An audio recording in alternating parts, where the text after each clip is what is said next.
So what we're going to be doing is shoulder dislocations. This is going to get your shoulders nice and mobilised before we do any sort of training. It's going to turn on your internal and external rotators of the shoulders, really get some blood just in and about the shoulders, get them nice and loose. So what you're going to be doing is grabbing a light resistance band. It does not need to be heavy, but what you're going to be doing is holding it to a nice tightness for your shoulder mobility. Everyone is going to be different, and you're going to hold it quite tight, right?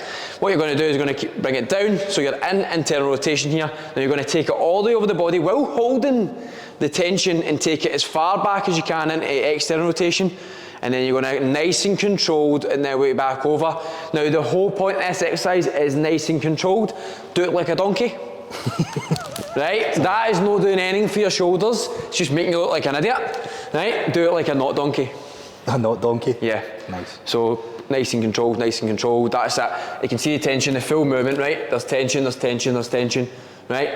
You want tension the full time because you're keeping the shoulders turned on. Now, if you're feeling like my shoulders are really nice and tight, I want you to hold up the top, right? And I want you to pull to side, nice and controlled while holding tension. So if he's pulling here, he's keeping it tight here. If he's pulling here, he's keeping it nice and tight here.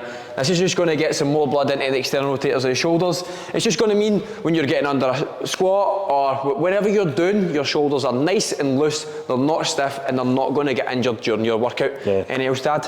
I like that one as well, but I also like doing like, I don't know what you would call this. A wee windmill. Around the worlds or something, where we're holding, so it's like you're holding a stick and you're maintaining the tension in that stick, but then you're rotating and going back and over, like you're trying to go, well, a windmill's probably a better analogy or description of what we're doing here, and then changing the directions for a certain amount of time. So we probably said something like 15 reps, maybe do 15 of each of them. Exactly. There's no sort of time limit, but the importance of this is to get blood and the muscle switched on and get the joint nice and fluid, nice and loose as you're moving through it. The way I like to explain to clients, and it's a great analogy, imagine a candle. You got the candle wax before the candle's lit.